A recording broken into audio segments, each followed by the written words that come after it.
Hi everyone. Well, here's an alarming article from the New York Times, February 8th, 2014. The path to reading a newborn's DNA map. So it seems that this is just around the corner and it could really have some serious implications. And I just want to show you something that some news reports that came out about the same time that this article came out in the New York Times. So here it goes.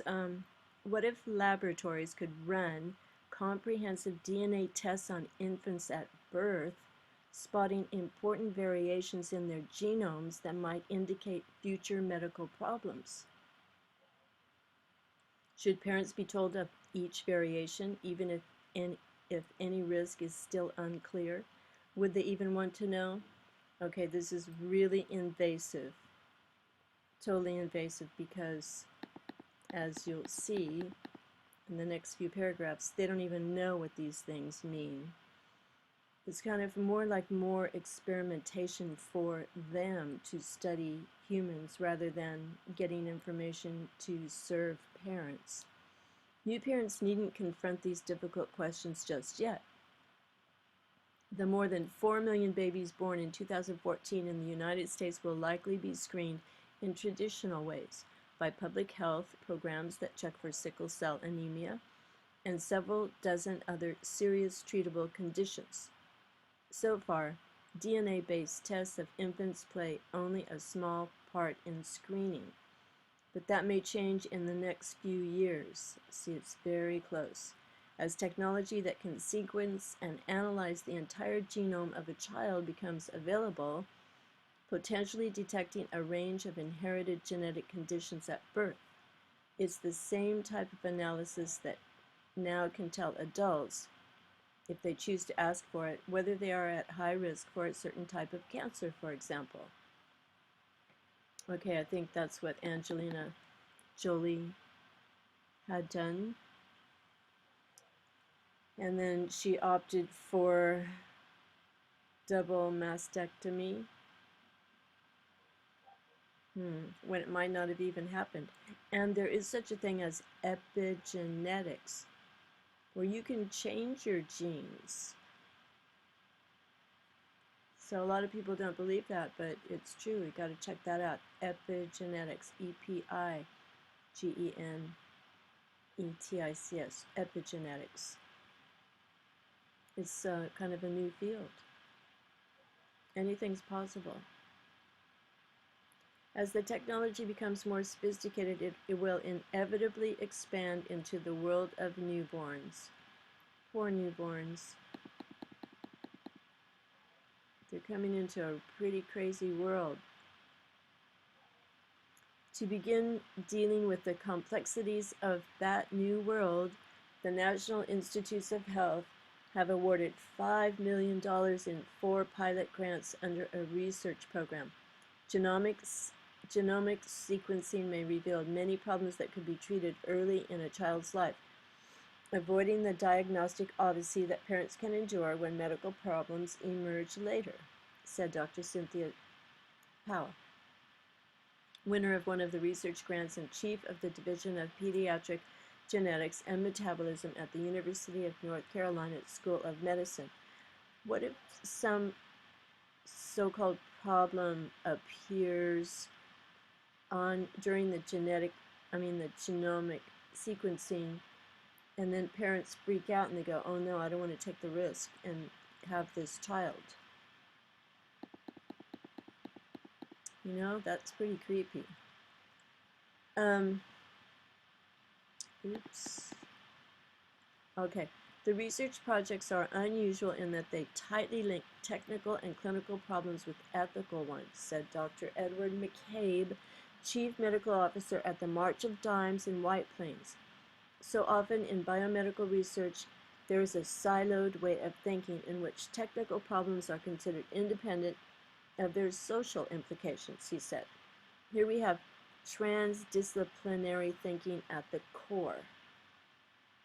Jamie King, a professor at the University of California Hastings College of the Law, is, among other things, trying to create screening guidelines to suggest which genetic conditions might be mandatory for testing and follow-up, and which might be optional and left up to parents or the government, because the government's getting involved in so many things that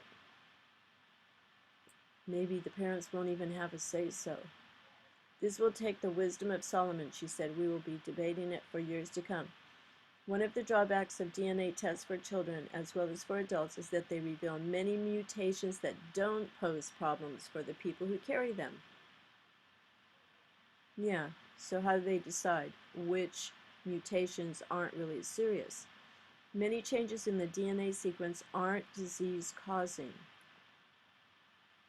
said Dr. Robert Nussbaum, chief of the Genomic Medicine Division at the School of Medicine of the University of California, San Francisco, and leader of one of the pilot grants.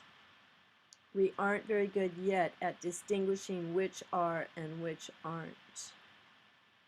So they don't know which will cause problems and which won't, but if they wanted to say, oh, this is bad, they could. For this reason, they could, couldn't they? For this reason, Dr. Jeffrey Botkin, a professor of pediatrics and chief of medical ethics at the University of Utah, said it was far too soon to consider comprehensive genome sequencing as a primary screening tool for newborns. Far too soon. Could be like 2 years down the line or whatever. They've got plans, believe me.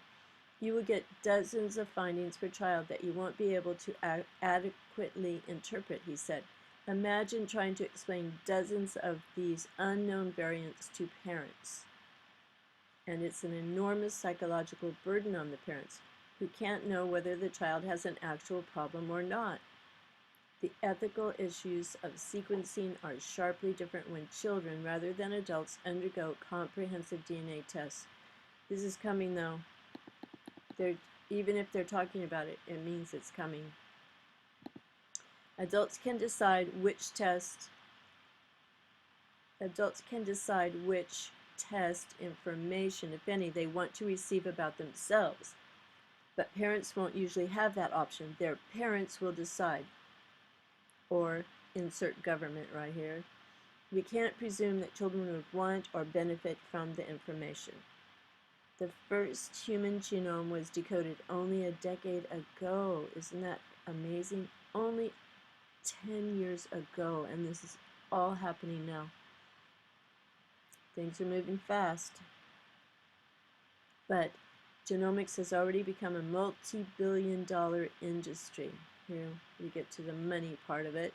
If screening of newborns gains traction, established genomics companies that make DNA testing and analysis tools, companies like Illumina and Pacific Biosciences, may be beneficiaries. Illumina. Illuminati. No, Illumina. Well, who owns them and who gets government contracts, I wonder.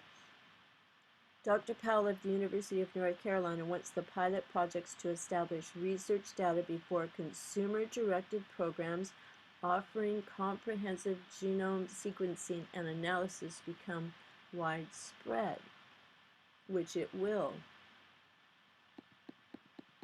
And people will have to know how to interpret this and face this. And then parents are going to be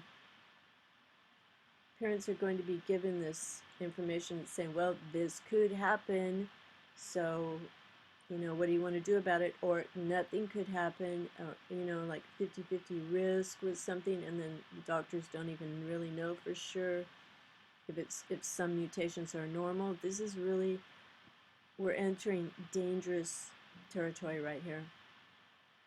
It won't be long before people are offered this kind of genomic screening commercially, so these companies up here can make money. She said, we want to look at it in a much more controlled setting before consumer companies get a hold of it. This is going to be a big ethical situation, and they're going to push it on people to extract money. You know, pay $100 or maybe it's $1,000. Who knows? I have no idea. Dr. Eric Green, director of the National Human Genome Research Institute, which is part of the NIH, National Institute of Health, and is a funding organization for the pilot grants, agreed that skepticism was warranted. We are not ready now to deploy whole genome sequencing on a large scale, he said, but it would be irresponsible not to study the problem using the time before the technology matures to hash out difficult issues. To me, this is their way of introducing it to the public and saying they're not ready, but they are. We are doing these pilot studies so that when the cost of genomic sequencing comes down, we can answer the question, should we do it? And of course, they're going to say yes. There will be an industry setting up around this, he said. We need to be ahead of that. We should get data to see if there is any value in sequencing all newborns. You know, and then they can add things to newborns. They can chip them with nanotechnology. Now they can write numbers on, you know, now you can't even see it. This is very creepy. Okay, so now this came out February 8th. And then, I don't know if you heard about this, I made a video about Marius the giraffe that was killed. And that was February 9th, one day after the article in the New York Times about the genomic sequencing of newborns. But this story, Marius the giraffe, I'm not going to go to pictures because I just can't bear it. It's just so sad. But look, Darius the giraffe is dissected at Copenhagen Zoo. Warning, some viewers may find these images disturbing. Link to video. Marius, okay, this was a healthy 2-year-old giraffe. People around the world objected to having him killed with a bolt gun and then cut up into pieces and fed unnaturally to the lions. And they let children watch. Someone, a private person, wanted to buy Marius for 600,000 euros, and the zoo refused. All zoos need money. This is more like a conditioning of the public. It was a public event. They invited people to watch. Okay, why the Copenhagen Zoo killed Marius the giraffe? And you know what they said? Something about his boring genes. Not interesting. They didn't need to keep him, but no regard for the sanctity of life. This is euthanasia, you know, cold-blooded euthanasia. And people around the world know this because I do have a lesson with some Chinese students, and I started to tell them about this, and one kid knew. He's about 18, and he knew. So, and it was in a Chinese newspaper here too. So look, communications blunder. Marius the giraffe killed in the name of culling to improve the zoo's blood stock. Okay, this could happen to humans. This could be setting up kids in their minds, and people like, well, you know, too bad. Marius the giraffe not alone. Thousands of animals killed. They butchered its carcass in front of a crowd that included children and then fed it to lions. Did Marius the giraffe deserve to die? Okay, well, you can go look that up, Marius the giraffe. And then on top of it, another Danish zoo did it. Like 1 week later, same thing. As if one dead Marius weren't enough, a second Danish zoo has announced that it may have to kill a genetically inferior Do you see what I mean? Genetically inferior. And then they're talking about sequencing the DNA of newborns to see, you know, and they'll figure out how to call a new baby inferior and like, oh, this one's got to go. This is really creepy. Okay, and then the other thing is Belgium passes euthanasia law for children.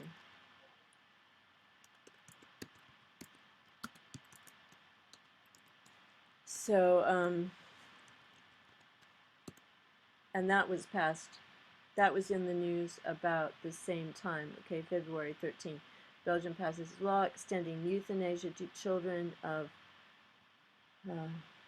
under the age of 18, 86 to 44 vote. Okay, Belgium passes legislation giving terminally ill, and then what will that lead to? Genetically inferior children who are perfectly healthy, but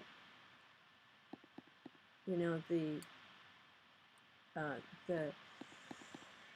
government or parents or whoever just, oh, they're not good enough. This is not really good. So, right to die law. Okay, well, I haven't examined these issues completely, but they did make me feel terrible hearing about Marius the giraffe, and then on top of it, a few days later, Second Zoo does it. It's just blatantly in your face about they're inferior genetically, so let's just kill them, even though they're cute and healthy. And people wanted to pay money, and zoos always need money.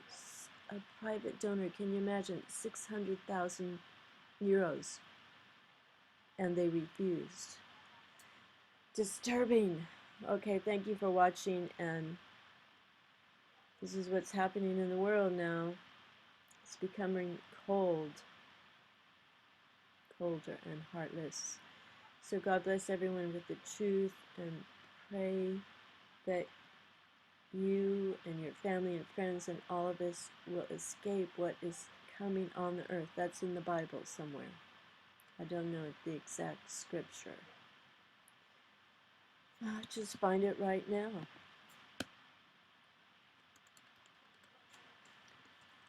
Pray that you may escape.